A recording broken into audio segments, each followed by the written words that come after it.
Hola amigos, muy buenos días, ¿cómo están ustedes? Le damos la bienvenida a la Barra Mirador Universitario, la opción televisiva de la UNAM para la educación a distancia.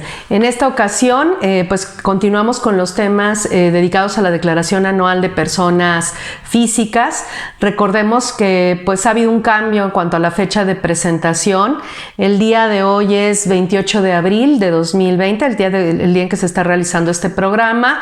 Obviamente, pues debido a la contingencia, estamos improvisando y estamos realizando este trabajo dentro de las instalaciones pues a los que cada uno tiene acceso. Y pues la idea es seguir prestando este servicio a la comunidad, a la sociedad, por parte pues tanto de nuestra facultad, la Facultad de Contaduría y Administración, como de la universidad, en particular la Coordinación Universitaria de Educación a Distancia, a través de la Barra Mirador Universitario, como lo cité desde un principio.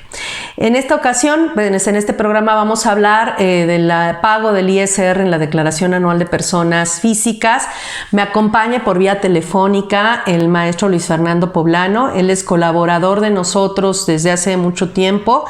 La verdad es que siempre enriquece nuestros programas con su atinada participación y su expertise en estos temas.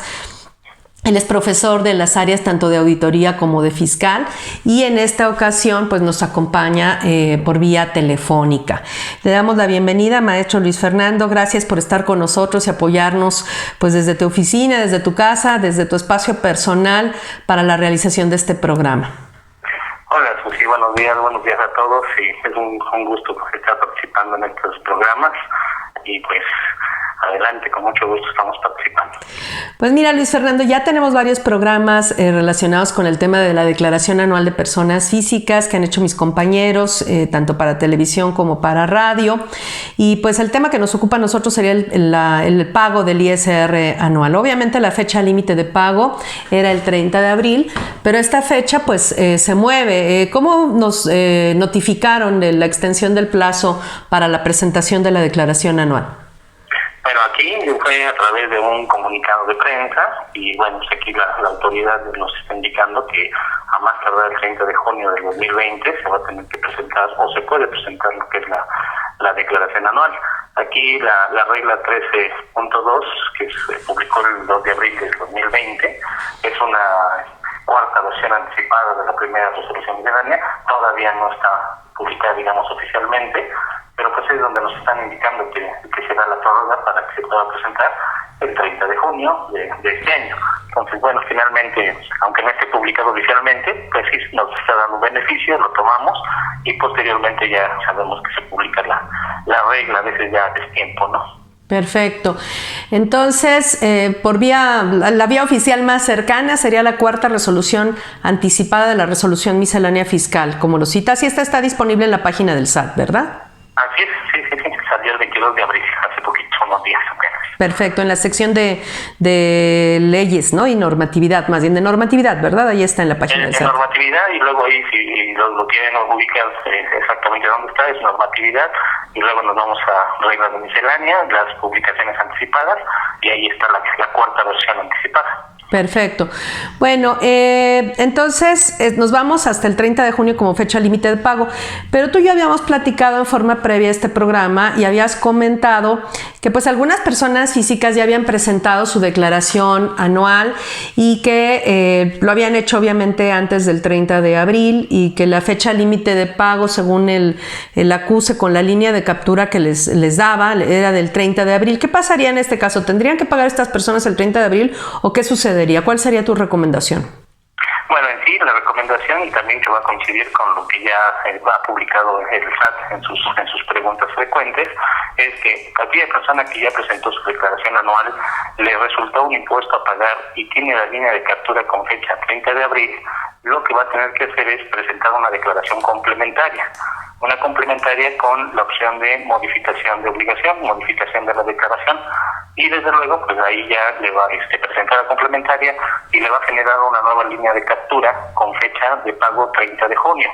Desde luego no se van a causar recargos, no se va a causar autorización, puesto que está dentro del plazo de pago. Entonces de esta forma es como va a tener que presentar una complementaria para que le dé una nueva línea de captura, y la línea de captura actual que tiene, pues esa ya obviamente no la no la va a tener que pagar. Entonces, complementaria por modificación de obligaciones, no va a mover ningún dato, no va a generar, si el programa le puede llegar a generar recargos y actualizaciones en forma indebida. Podría ser, sí. Bueno, lo que indica el SAT es que no va a generar ni recargos ni actualización. Sin embargo, bueno, pues si lo hiciera, vamos a pensar que el programa, si lo generara, pues tendría que evitarlos, ponerle 0 en recargos y actualización para que pague el impuesto de forma histórica. Sin ningún adicional. Perfecto.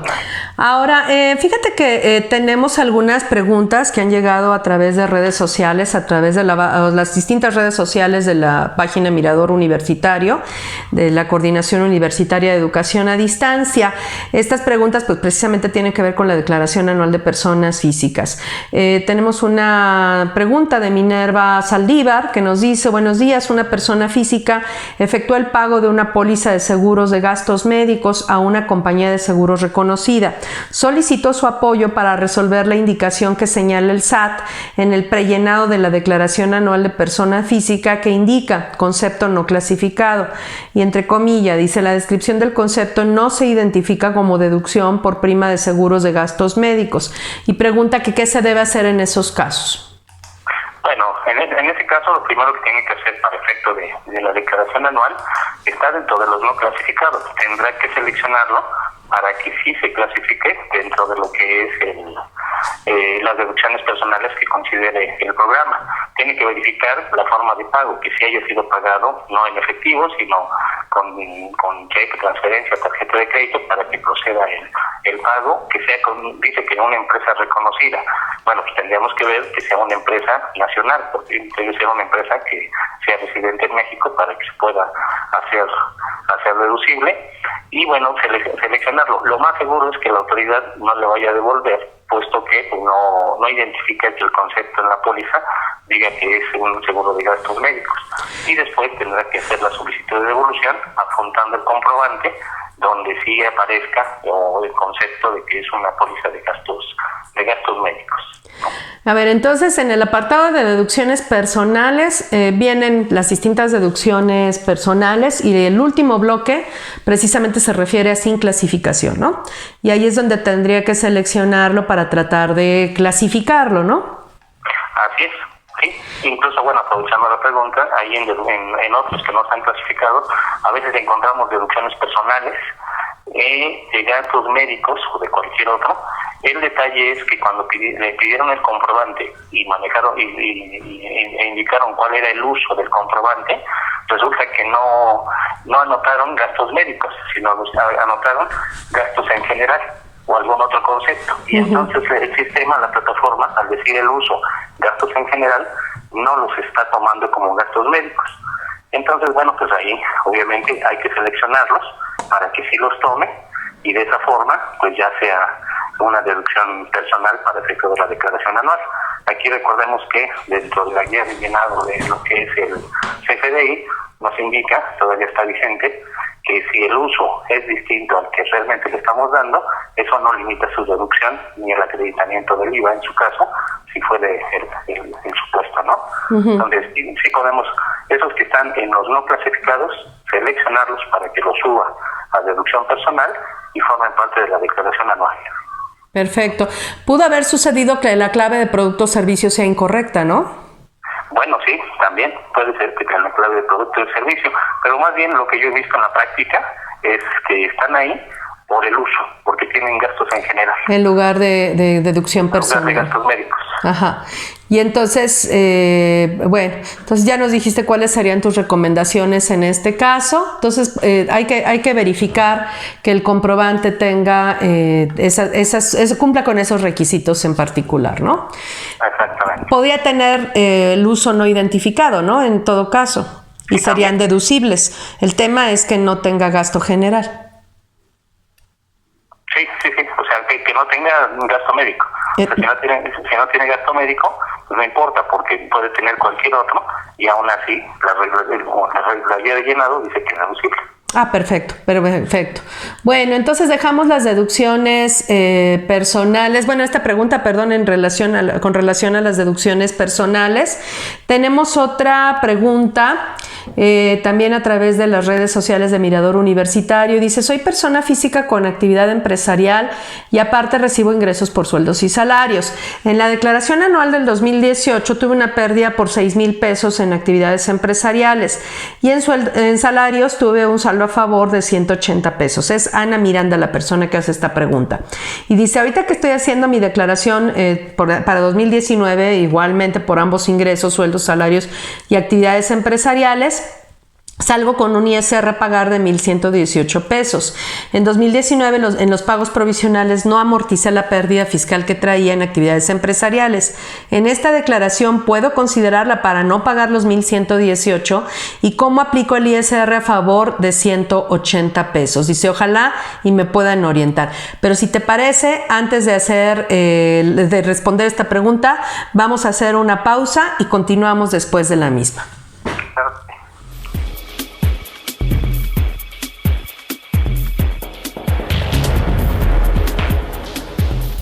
En su edición 736, Consultorio Fiscal, como siempre, presenta interesantes artículos de corte fiscal, jurídico, laboral, contable financiero y de prevención de lavado de dinero.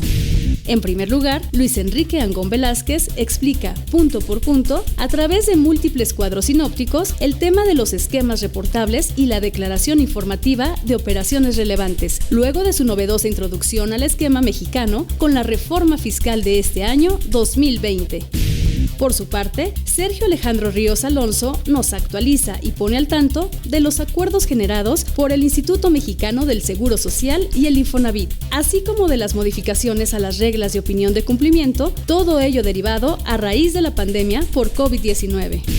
Finalmente, Sergio Santinelli Grajales nos informa sobre los beneficios fiscales que se otorgan para las contribuciones de la Ciudad de México y del Estado de México, también como consecuencia de la emergencia sanitaria.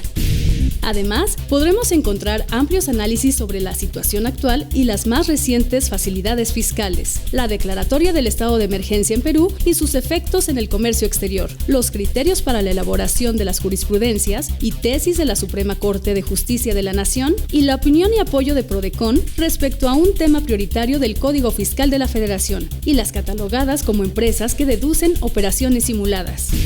Estos y otros temas de gran interés en el número 736 de Consultorio Fiscal. Suscripciones a través de la tienda electrónica publishing.fca.unam.mx o en la revista electrónica consultoriofiscal.unam.mx.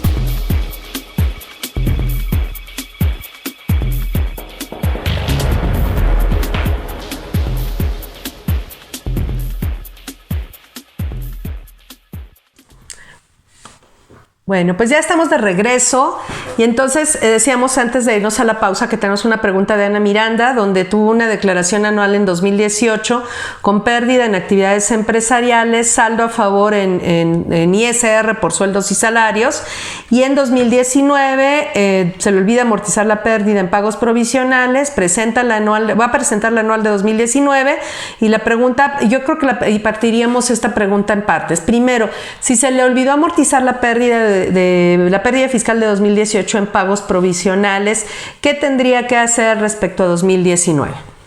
Bueno, en 2019, cuando la pérdida no se amortiza en pagos provisionales, no paga nada. Obviamente ya pagó impuestos de más, seguramente, pero en la declaración anual puede amortizar la pérdida fiscal y lo más seguro es que su utilidad fiscal, su utilidad base para ISR sea cero. Amortice toda la pérdida o si quedó remanente, bueno, pues eso sería el ingreso acumulable con los demás ingresos. Entonces, ¿tú crees que no sería indispensable corregir los pagos provisionales en cuanto a la amortización de la pérdida? ¿Tú crees que puede hacer la amortización en la anual sin problema? Así es. Perfecto. Bueno, ahora esa sería entonces la primera pregunta. Obviamente, el hecho de haber pagado de más en pagos provisionales, valga la redundancia, no implica que estos no se puedan restar, digamos, contra el impuesto anual el impuesto anual calculado para 2019. No, claro que sí se pueden restar. Sin ningún problema. sin ningún problema. Perfecto. Y luego el otro tema, entonces en la anual amortiza la pérdida, obviamente le va a salir menos base en actividades empresariales, no sé cómo tiene los demás números porque eso no nos lo proporciona, no sabemos cuánto es su utilidad fiscal. De hecho, si no amortizara la pérdida fiscal en la declaración anual, ahí sí tendría un problema, ¿verdad? Sí, porque ahí ya perdió el derecho hasta el monto que pudo haber amortizado y obviamente pues ya hasta ahí ese monto ya se va a perder. Perfecto. Entonces, es muy importante que se amortice la pérdida en esta declaración anual, si no la va a perder. Y en el caso del saldo a favor que se generó en 2018 por 180 pesos, ¿lo puede compensar contra el ISR a pagar en 2019? ¿El 2019? Sí. Bueno, sí. Sí, en este caso, aquí nada más tendremos que ver si su anual del 2018 marcó devolución y nunca se lo devolvieron. Bueno, pues entonces todavía tiene ese saldo a favor existente, pero tendría que presentar complementaria para marcar compensación. 2018. 2018 para que marque compensación y entonces ese saldo a favor de 2018 que ya tiene con la opción de compensación lo podría compensar ahorita en la declaración anual de ISR que le resulte a cargo. ¿Sí? Perfecto.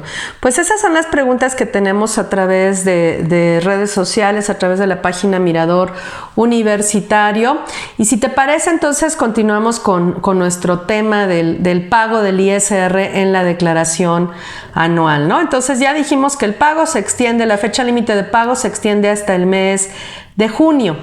Así es, el 30 de junio. Obviamente, pues son épocas complicadas por todo el problema económico, el problema de salud pública y el problema económico, pues que es complementario de este problema de salud pública y que todavía no dimensionamos porque apenas vamos a entrar en estos días aparentemente a la etapa más difícil del contagio y del número de contagios y de fallecimientos y demás, ¿no? Y pues de la afectación al sistema de salud, si va a poder responder o no, que todavía no sabemos a ciencia cierta cómo nos va, qué tanto nos va a pegar y si todas las previsiones que ha tomado el gobierno federal van a ser suficientes o no.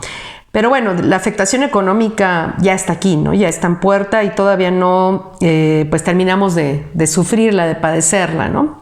Así es. Respecto a este tema, pues es probable que la gente inclusive no tenga dinero para pagar en junio, suponiendo que le salga a pagar un impuesto anual en la declaración anual de 2019, porque estamos hablando de que pues en 2019 pudo haber utilidades todavía, ¿no? Entonces, en este caso, ¿qué opciones tendría una persona para pagar si por alguna razón no tuviera la liquidez necesaria para poder hacer el pago de su resultado a cargo en la declaración anual, aún en junio? Bueno, aquí tenemos la otra opción. Bueno, sí, cuando resulta un impuesto a cargo, o lo pago en una sola exhibición, que es obtener la línea de captura, o en la misma declaración nos permite y tenemos la posibilidad de pago en parcialidades. Ese pago en parcialidades puede ser hasta en seis parcialidades. Solamente vamos a marcar ahí que opto por pagar en parcialidades y desde luego pues ya voy a pagar dentro de los 6 meses siguientes prácticamente.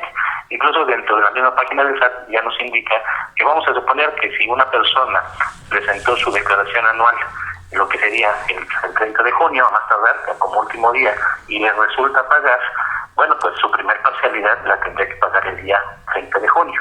¿Sí? El 30 de junio tendría que ser el pago de la primera parcialidad y después la segunda el 31 de julio, la tercera el 31 de agosto, la cuarta el 30 de septiembre, la quinta el 3 de noviembre y la última o la sexta el 30 de noviembre. Esto lo tomaste en la página del SAT, ¿verdad? La página del SAT ya nos indica exactamente la forma como lo vamos a tener que hacer. Entonces, si alguien presenta su declaración anual ahorita en abril, mayo o más tardar el 30 de junio y opta por pagar en parcialidades, la primera la tendría que pagar el 30 de junio y así sucesivamente conforme a las fechas que acabo de mencionar. Sí, porque la regla de miscelánea siempre ha existido, de pagar, bueno, ya tiene muchos años que existe, de poder pagar en 6 parcialidades, pero obviamente la fecha límite era septiembre, porque la fecha del pago de la primera parcialidad era en abril, y ahorita también se recorre hasta ¿qué es? Noviembre. Ajá, 30 de noviembre, perdón, el pago de la última parcialidad. Puedo elegir menos de 6, ¿no? Podrían ser 5 5, 4, 3, 2, ¿no? En el peor de los casos, ¿no? El mejor de los casos, más bien. Ajá. Dependiendo de cada contribuyente, si dice, bueno, pues si decide, yo pago en 2 mensualidades, bueno, con 2 parcialidades, elige 2, y pues obviamente nada más va a tener que hacer los pagos correspondientes, máximo 6 para aquellos contribuyentes que sí efectivamente por la situación económica pues no tienen recursos para poder pagar esa cantidad. Incluso ahí también hay que hacer una aclaración. Podría ser el caso que una persona física ya presentó su declaración anual, le resultó impuesto a pagar y eligió pagar en parcialidades. Entonces su primer pago de parcialidad será el 30 de abril, pero no ha pagado nada, todavía no paga nada. Entonces, ¿qué es lo que tiene que hacer?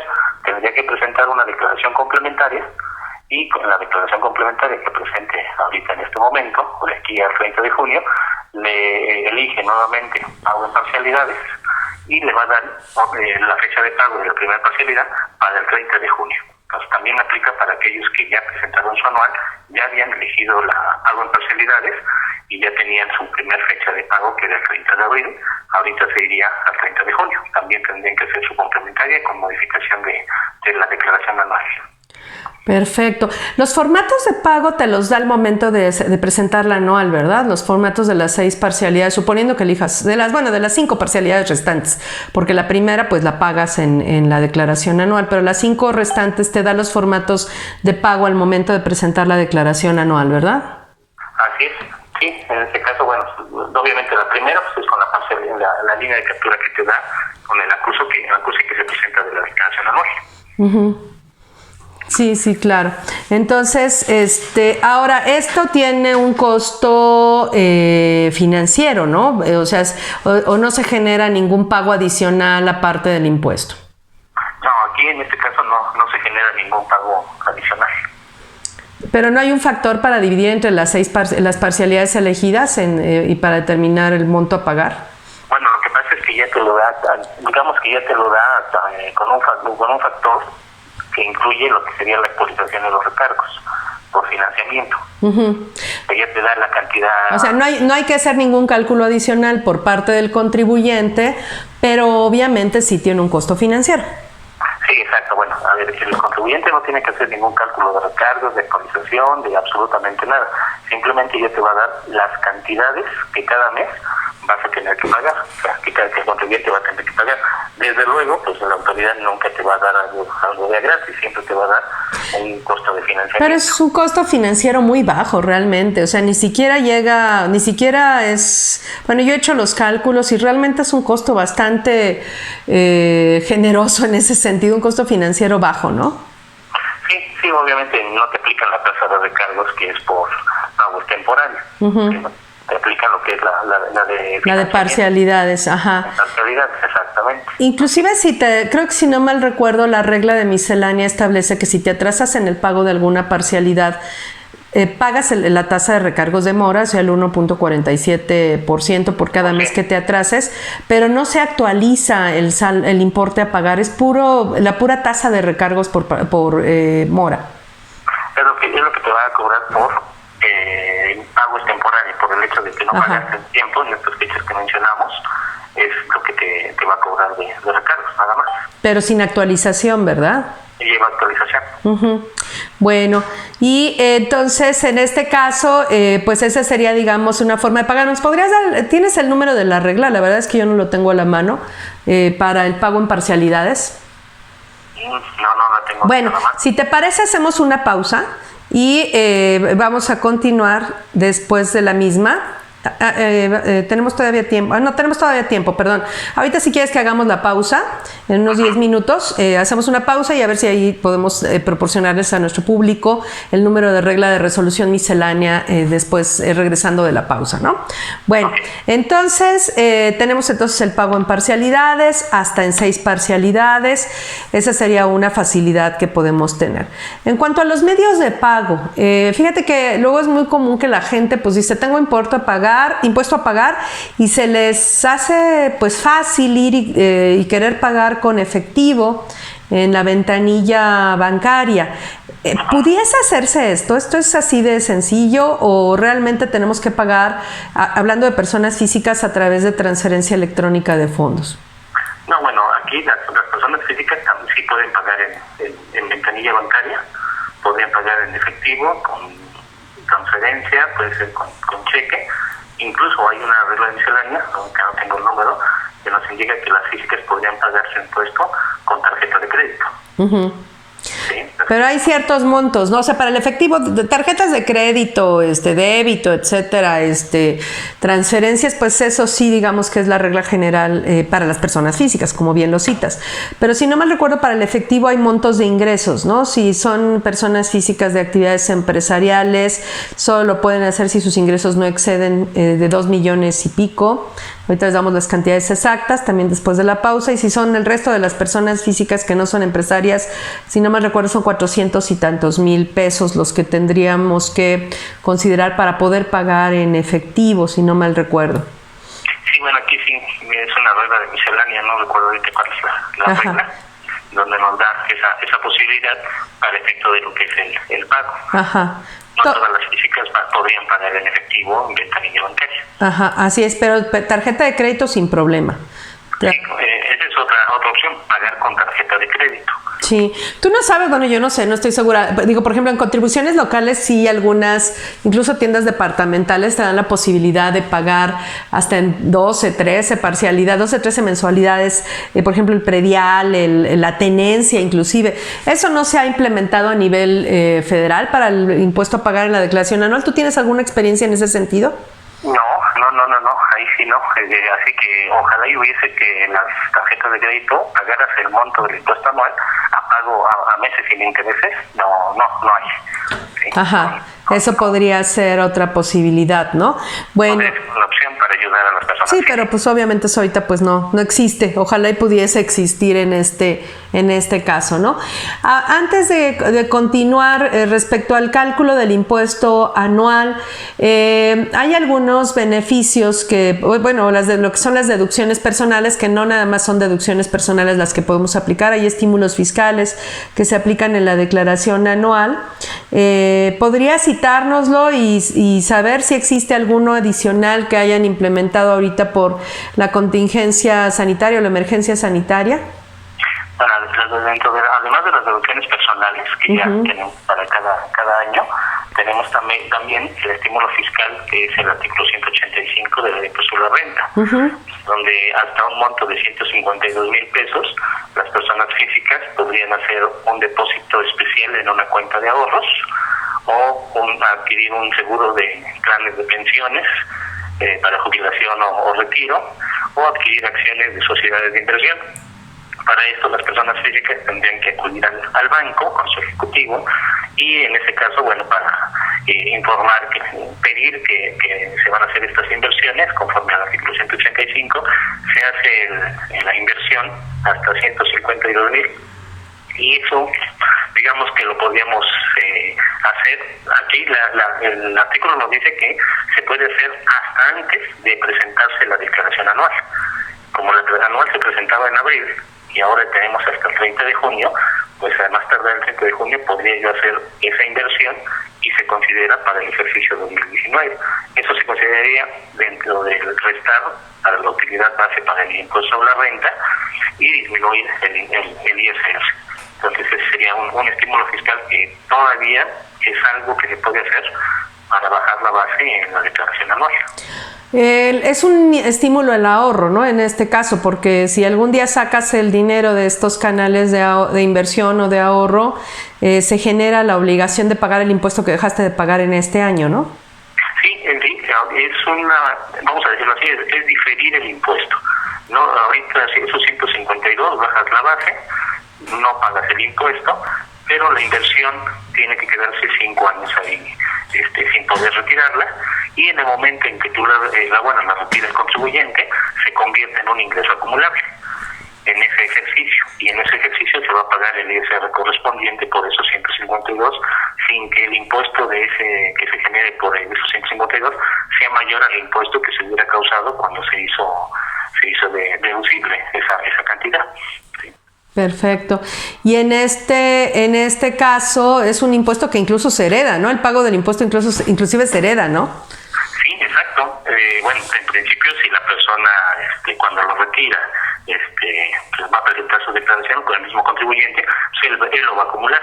Pero en caso de fallecimiento, de que esta persona fallece a los 3 años, vamos a pensar, y no hizo el retiro de esos recursos, los herederos tendrán que acumularlo en su declaración anual y pagar el impuesto correspondiente.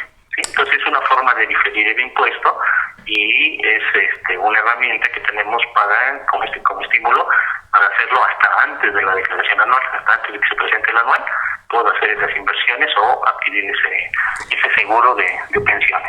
Fíjate, hablas de seguro de pensiones. Hay otros conceptos también de tipo pensión con instituciones del sistema financiero, inclusive dentro de las mismas deducciones personales. Sin embargo, hay alguna disposición por ahí en los ingresos exentos que establece que bajo ciertas condiciones de edad y años de ahorro, pues esos retiros, digamos, de las instituciones de seguro pueden llegar a quedar exentos. ¿Aplicaría en este supuesto? Suponiendo que dejes el dinero ahí ahorrado hasta después de los 60 años o 60 y tantos años que marque la disposición legal. Híjole, que aquí, bueno, el artículo 185 nos lo deja muy claro que cuando se retire o se recuperen los recursos, se tendría que considerar como un ingreso acumulable. Ya. Y de hecho la institución del sistema financiero retendría el 20%, ¿no?, de impuesto cuando se retire. Directo, 20%. Cuando se retire. Entonces serían estos canales de inversión, esos todavía los puede aplicar ahorita para la declaración anual de 2019, siempre que los aplique antes de presentar la declaración anual, eso sería una posibilidad, ¿no? Obviamente tengo que tener dinero en ese caso y mantenerlo ahorrado, ¿no? Porque cuando le das la opción al contribuyente, le dice, bueno, pues sí, vamos a hacerla, sí, pero necesito los 152,000 pesos, o sea, que los tengas y que los inviertas y que los dejes ahí invertidos durante 5 años. Entonces, cuando luego a veces el contribuyente dice, bueno, pues es que no tengo esa posibilidad, bueno, pues desafortunadamente no se va a poder entonces hacer. Y aquí también aprovecho el comentario para, si está en sociedad conyugal, se podrá dividir el ingreso proporcionalmente. Sí, cuando se llegue a hacer el retiro. Y bajaría el impuesto, ¿no? Bajaría el impuesto, ahí sí convendría pues dividirlo entre los dos. Perfecto. Vamos a hacer una pausa en este momento y continuamos después de la misma, ¿te parece? Sí, claro que sí.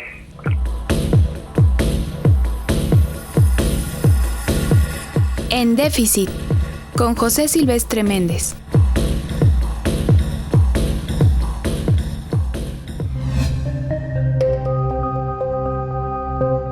Reflexiones sobre la pandemia de coronavirus.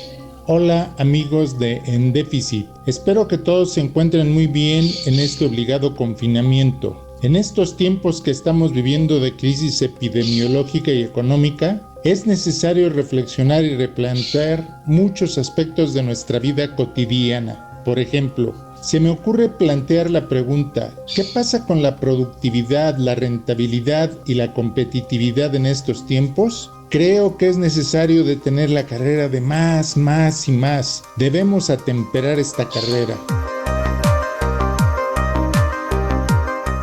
Pienso que ahora la productividad, la rentabilidad y la competitividad no deben ser los objetivos primordiales de las empresas y de las personas. La ganancia y el lucro desmedido no deben ser las metas principales a alcanzar. Es necesario reflexionar acerca de la vida, la nuestra y la de los demás. Pensar en la vida cotidiana, aquello que hace que la vida sea digna de ser vivida. ¿Qué pasará después de la pandemia? Ya no habrá normalidad, o mejor dicho, ya no será la misma de antes de la pandemia. Será una nueva normalidad, una nueva cotidianeidad. Propongo desarrollar entornos personales, familiares, empresariales y sociales que favorezcan lo mejor de cada uno de nosotros, el trabajo cooperativo, la conciencia de la responsabilidad conmigo y para los demás, entornos que favorezcan nuestro bienestar y el de los demás. Debemos modificar todo nuestro entorno por uno que favorezca la cooperación, la ayuda mutua, la solidaridad, la empatía, la amabilidad, la generosidad y todos aquellos valores que nos permitan ser más humanos.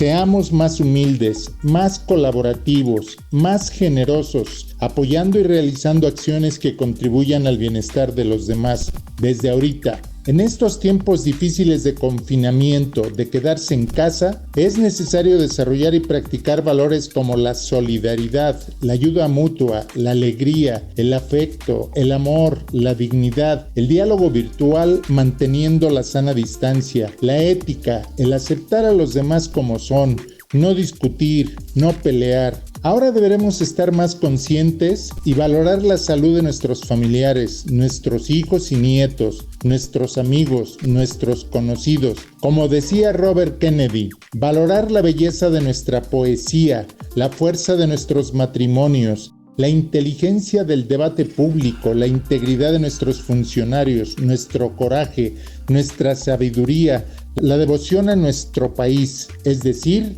todo aquello que hace que la vida merezca la pena. Los invito a pensar, a reflexionar acerca de nuestras vidas, nuestra cotidianeidad. Aprovechemos la emergencia, detengámonos un momento y valoremos todo aquello por lo que vale la pena vivir. La vida es bella, aprendamos a disfrutarla aún en tiempos difíciles. Recuerden que el rey Salomón decía que hay un tiempo para todo. Hay que reír y sonreír. Ya vendrán tiempos mejores. Por favor, no salgan de casa.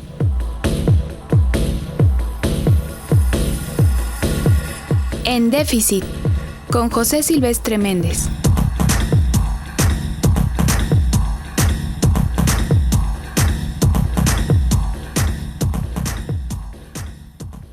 Bueno, pues ya estamos de regreso y vamos a responder las preguntas que quedaron pendientes antes de ir a la pausa. Habíamos comentado, Luis Fernando, el fundamento para la opción del pago en parcialidades, hasta en 6 parcialidades, que decíamos que vamos a averiguar el número de la regla. ¿Qué regla es? Es la regla 3.3.17.4. Donde nos establece la posibilidad de pagar hasta en 6 parcialidades como máximo dentro de la declaración anual de las personas físicas. Y ahí viene también creo que una tabla de factores, ¿no? Para determinar cuánto es el costo final, cuánto se va a pagar, ¿no? Dependiendo del número de parcialidades elegida, ¿no? Sí, para el financiamiento que lo hace la autoridad en automático. Ya lo calcula automáticamente, pero si quisieran ellos saber cuánto les va a costar, pues pueden recurrir a esa regla y dividir las parcialidades elegidas entre el factor que viene ahí y ya van a saber cuánto van a pagar, ¿no? Así es correcto. Uno de los beneficios que creo que no mencionamos anteriormente, pero yo creo que uno de los principales beneficios de esta facilidad es que no hay garantía del interés fiscal y que no está sujeto a que te lo autoricen. Es prácticamente optar por hacerlo, ¿no? Sí, es en automático, por el simple hecho de presentar la anual y marcar que es pago en parcialidades. Efectivamente, como tú lo mencionas, no hay garantía del interés fiscal y no esperamos a que la autoridad nos lo autorice. En automático se autoriza. Perfecto. Y bueno, el otro tema que teníamos era de cuándo se puede pagar en efectivo el impuesto anual a cargo en la declaración anual, y decíamos que también ahí vamos a averiguar el fundamento. Si nos puedes dar la regla que regula esta disposición de la forma de pago, los medios de pago para el impuesto anual. Sí, es la regla 2851 de la posibilidad de pagar en efectivo, y decíamos que depende del monto de ingresos. Cuando eres persona física con actividad empresarial, si los ingresos son inferiores a 2.421.720, entonces se tiene esa posibilidad. Y en caso también de lo que son nos maneja otro monto de ingresos, que son 415.150 para las que no realicen actividades empresariales. Entonces, si yo estoy en el supuesto de que no realizo actividades empresariales y mis ingresos no rebasan 415.150, tendré la posibilidad de pagar en efectivo o con tarjeta de crédito. Y si es con actividad empresarial y es inferior a 2.421.720, entonces también tendré esa posibilidad de pagar en efectivo o con tarjeta de crédito. Solo en esos casos, si mis ingresos exceden de los montos establecidos, la única forma de pago sería con transferencia electrónica de fondos, ¿no? Es correcto, así es la única forma. Incluso la misma línea de captura en muchos casos ya te indica. Uh-huh. Esta contribución debe ser pagada con transferencia electrónica. Transferencia electrónica de fondos. Pues sí, realmente no tenemos ninguna otra facilidad en ese sentido, ¿verdad? Así es. Bueno, entonces ya dejamos los pendientes que teníamos antes de ir a la pausa y estábamos hablando de lo que yo podía restar antes de determinar la cantidad total a pagar. Pues hablábamos precisamente del pago en parcialidades, ya como forma de pagar el crédito determinado. Pero antes de determinar la cantidad definitiva a pagar, pues hablábamos precisamente de los estímulos fiscales para el ahorro que están en el artículo 185 de la ley, que a lo mejor no los habías aplicado, pero todavía los puedes aplicar ahorita. Y otros estímulos aparte, bueno, de las deducciones personales, sería el estímulo fiscal por colegiaturas, ¿no? Sí, efectivamente, tenemos otro estímulo fiscal, está en un decreto ya muy viejito del 23 de diciembre de 2013, en donde se establece que el pago de colegiaturas que se realice para la cónyuge o concubina, ascendientes en línea recta, descendientes en línea recta, incluso si son hijos adoptados, también entrarían para efecto de las colegiaturas que se paguen. Debe de ser en una institución que tenga reconocimiento de validez oficial. Desde luego, sí, ya sea público o privada, debe de tener el reconocimiento de validez oficial. No incluye la inscripción ni la reinscripción. Aquí hay que tener mucho cuidado porque luego en las facturas de las colegiaturas de las escuelas vienen varios conceptos, que es la inscripción o reinscripción, la misma colegiatura, que es la mensualidad. Luego vienen otros conceptos como son a veces extraclases o libros o algún concepto o uniformes que les estén cobrando. Solamente es deducible la colegiatura, la mensualidad de la colegiatura, eso es lo que es deducible. Se debe de obtener un CFDI que debe contener el nombre del alumno, la CUR y el nivel de educativo que se está cursando. Debe de venir en un complemento. Estos CFDI que emiten las escuelas deben de traer un complemento, y también nos indica que si hay beca no aplica el estímulo a lo que es la parte de la beca. Desde luego, si tengo una beca del 50%, pues solo me están cobrando la colegiatura al 50%. Los montos y a los niveles educativos que aplican es para nivel preescolar 14,200 pesos en el año, primaria 12,900, secundaria 19,900, profesional técnico 17,100 y bachillerato o su equivalente, que es lo que sería la prepa, 24,500. Son los únicos casos en donde podemos hacer deducibles. Aquí muchos contribuyentes nos preguntan, oye, ¿la licenciatura? No, la licenciatura no quedó dentro de este estímulo fiscal. ¿Y pueden ser los beneficiarios de estas colegiaturas quiénes serían para hacer deducibles estos pagos? Bueno, en este caso, los papás, cuando el papá paga la colegiatura de los hijos, el papá o la mamá paga la colegiatura de los hijos, ¿sí? Dice que pueden ser los descendientes en línea recta, incluso los adoptados, pues entonces también podrían entrar. Incluso aquí algo muy curioso, porque nos dice que también de la cónyuge concubina. Así es. Entonces, o sea, yo podría pagarle la colegiatura del bachillerato a mi cónyuge y podría yo deducirlos en mi declaración anual, por ejemplo. Es correcto. Obviamente está topado, ¿no? Hasta el monto que corresponde, pero pues sí lo puedo hacer. Que eso se nos olvida, ¿no? Por eso te la pregunta, porque como que siempre nos queda claro que es respecto a los hijos, eso sin dudarlo, a los descendientes en línea recta, pero como que a veces se nos olvida que puede haber otros beneficiarios de este estímulo por colegiaturas, ¿no?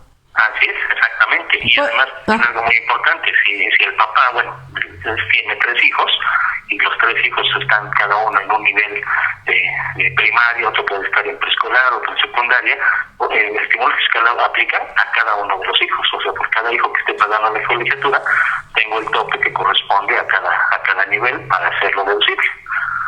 Así es, y si un niño, por ejemplo, en este año 2019 hubiera pasado de preescolar a primaria, ¿qué estímulo aplicaría? ¿Cuál sería la cantidad que aplicaría?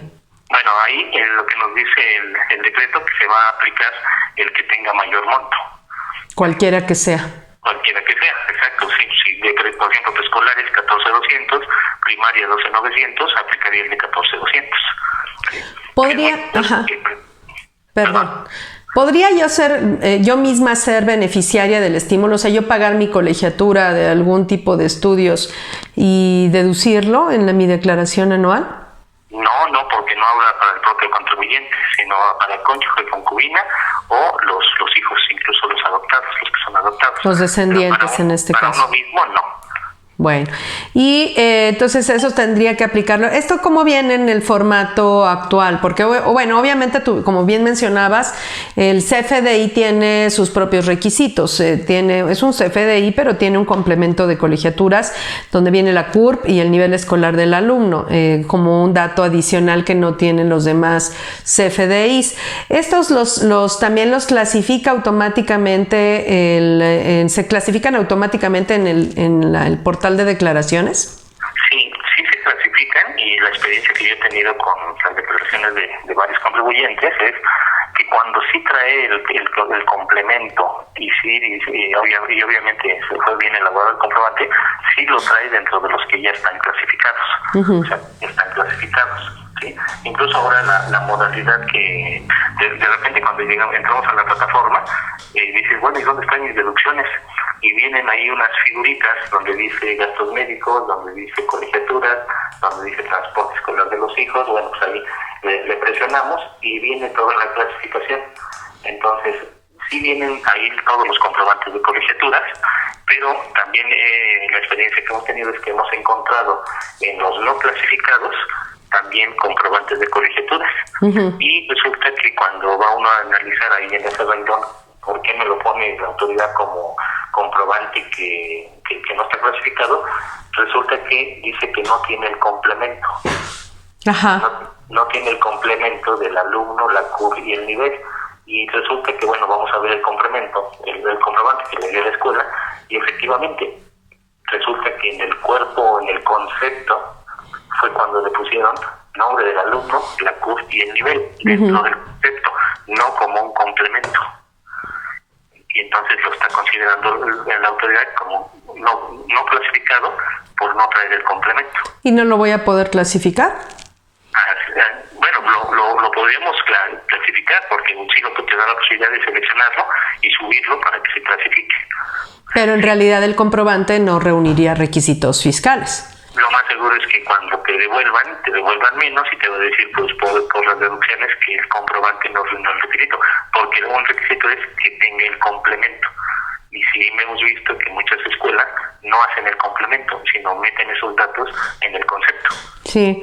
¿Hubo algún criterio no vinculativo respecto a este tema de los comprobantes de colegiaturas, donde al parecer algunas escuelas estaban haciendo también trampa, porque como muchas de ellas son donatarias autorizadas para recibir donativos deducibles, porque es un requisito para acceder a cierto régimen fiscal, ellas en lugar de dar un recibo de colegiaturas daban un recibo de donativos para que los papás pudiesen aplicar a lo mejor un monto deducible diferente en lugar del relacionado con colegiaturas.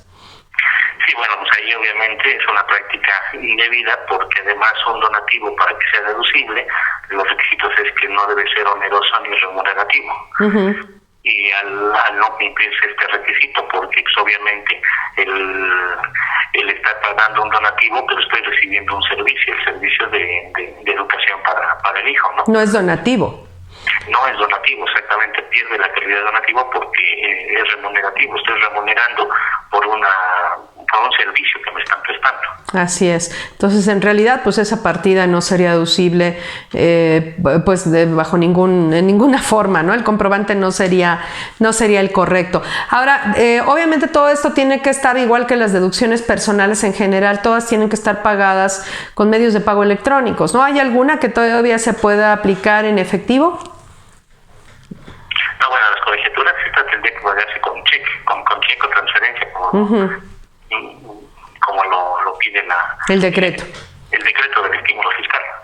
¿Y el resto de las deducciones también? Sí, el resto de las deducciones todas tendrían que ser pagadas de forma de cheque, transferencia, tarjeta de crédito. Entonces ahí también es muy importante verificar el llenado del formato, porque es muy común que luego a veces los médicos, etcétera, bueno, para empezar, es muy común que algunos médicos no te acepten tarjeta de crédito o transferencia electrónica y que solo te acepten el efectivo, lo cual, aunque te dieran CFDI, pues ya anularía tu posibilidad de aplicar esas deducciones. Así es, y esos son los que en la página del SAT, los gastos médicos que fueron pagados en efectivo, te los pasa a no clasificados, y cuando vas a revisarlos y puedes ahí editar el comprobante, efectivamente dice efectivo, entonces pues no lo puedes subir para que sea deducible. Perfecto.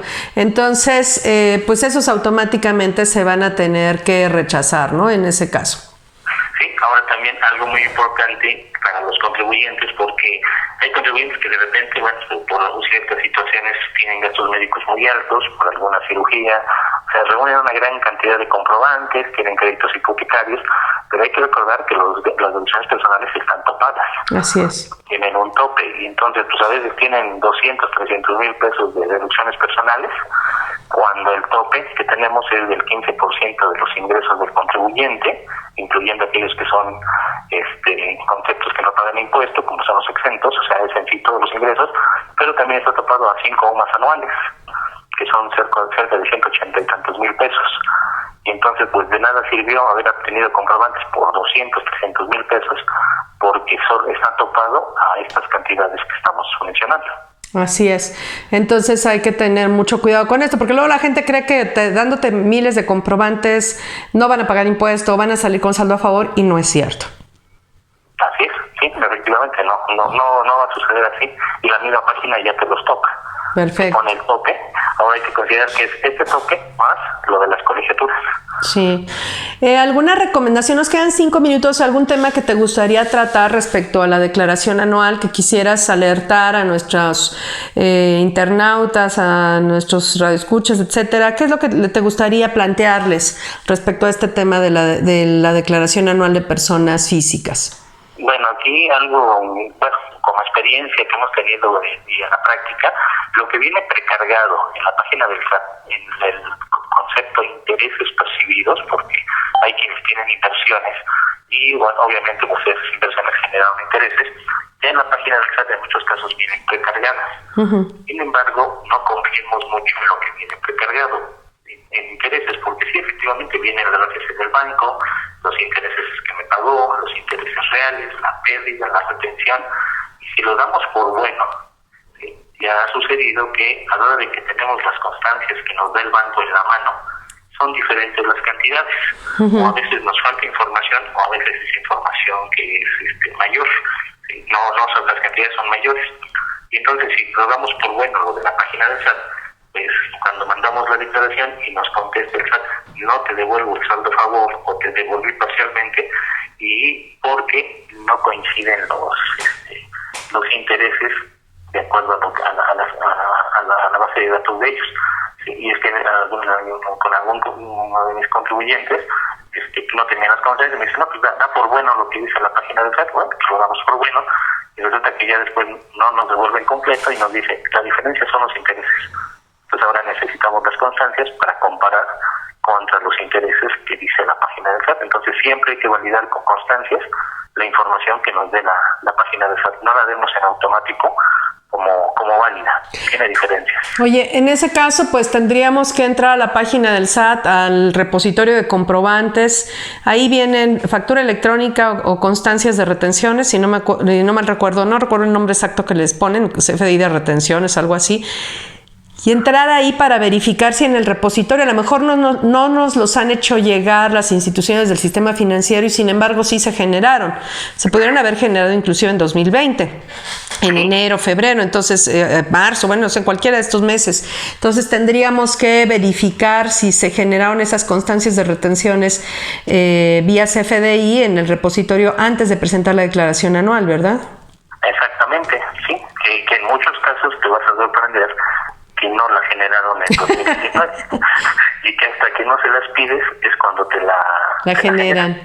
No, ha habido muchos problemas. Bueno, no sé si a ti te ocurrió, pero apenas en este mes nos llegaron estados de cuenta de una institución del sistema financiero, en particular, donde el concepto que venían en los cargos era el mismo en todos, y curiosamente yo tenía estados de cuenta propios de esa misma institución y tenía los de uno de mis clientes, y curiosamente el concepto de cargo era el mismo para todos.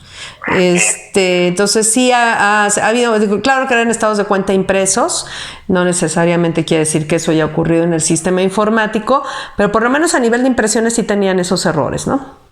Sí, fíjate que sí, eso ya pasó en marzo, precisamente en marzo fue cuando llegaron estados de cuenta con el mismo concepto en todos los cargos. Entonces, bueno, pues fue ahí yo creo que algo que le pasó al banco en cuanto a tal vez seguramente le hicieron algún mal manejo ahí los hackers o algo por el estilo. Pues sí, pues entonces hay que estar al pendiente de todo esto, tratar de validar cada dato, porque si no nos van a detener las devoluciones de impuestos. Por último, ya nos queda pues menos de un minuto. La pregunta sería si tú has validado si efectivamente se están devolviendo los saldos a favor pues de manera expedita, tal como se ha anunciado en medios de comunicación por parte del gobierno federal, como una facilidad para los contribuyentes en estas épocas pues muy difíciles económicamente hablando y de salud. Realmente son muy poquitos a los que sí les están devolviendo.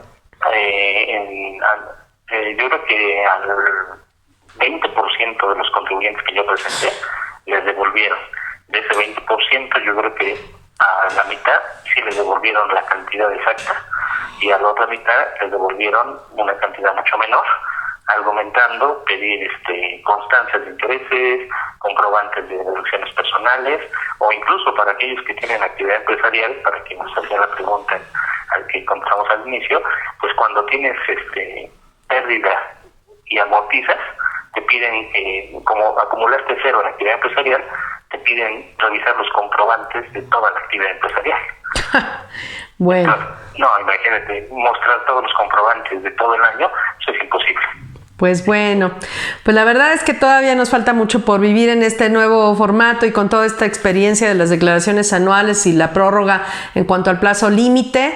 Y pues bueno, te agradecemos como siempre tu disposición generosa, siempre apoyarnos en la realización de estos programas. Te agradezco en nombre de nuestra facultad, la Facultad de Contaduría y Administración y de la Coordinación Universitaria de Educación a Distancia. Muchas gracias por tu presencia, Luis Fernando. Muchas gracias, que tengan un bonito día. Igualmente. Hasta luego amigos. Aquí los esperamos la próxima semana, donde seguiremos hablando pues de estos temas de carácter fiscal que tanto pues nos afectan y tenemos que resolver día con día. Continúe con nosotros la próxima semana.